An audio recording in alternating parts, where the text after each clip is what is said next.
What is going on, everybody? All right, for today's vlog, we're going to be reviewing an article I read a couple days ago. I'm linking to it in the bio, so feel free to take a look at it yourself. However, basically what it says is, an economist has come out on record, and he's been on the record for years, talking about how Toronto's property prices are so overpriced, and there's no fundamentals behind it, and supply and demand is not the actual issue.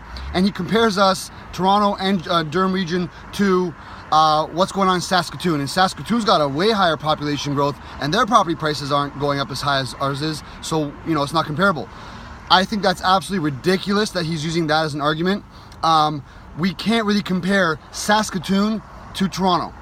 It's just apples to oranges. Saskatoon is flat prairie lands where you can just keep growing outward. Development's a lot easier to come by. It's a lot cheaper to have a development put together than it would be in Toronto as well as Durham region, anywhere in the Golden Horseshoe. We've got tons of restrictions over here.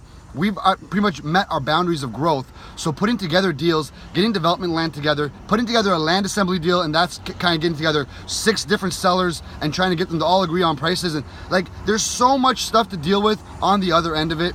Developmental charges are more expensive. Like, everything is more expensive over here. And to tell us that we're going to compare Saskatoon's population growth to Toronto's and say, oh, that's the only reason that supply and demand isn't the issue. Supply and demand, no matter how you cut it, is an issue around here. It is. We've got crazy population growth and nowhere near enough opportunities to house these people. And I'm not even talking about just sales or residential resales and places for people to own. I'm talking just rentals. I think I was looking at the numbers. We were at 0.1% of the population for new developments coming to market for rentals. That's extremely low. The rental market is still crazy. So whatever you're hearing with the real estate market crashing, no, it's a correction and it's going to end up bouncing back. Look at the rental market. There's not nearly enough rentals out there. People are posting their own advertisements on Kijiji saying, let me rent your place. It's like a Tinder for rentals.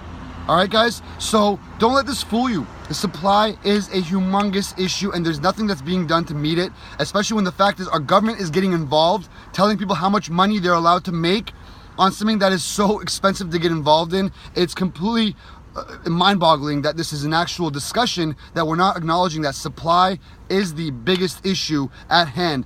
And the more expensive things are to create and to give to the public, the more expensive it's going to be because people have to make profit. Like, no one's going to get involved in the business if they're going to do it for free. It's not going to happen. Anyways, so I disagree with this economist. He's been talking about the property prices supposed to have plummeted for years, so he's just waiting, and I just think it's he's completely out to lunch with that argument. So let me know what you think. Read the article. I'd love to hear what your thoughts are. If you have any questions, Jacob at SoldByJacob, Facebook, Instagram, SoldByJacob. Thanks for watching, you guys.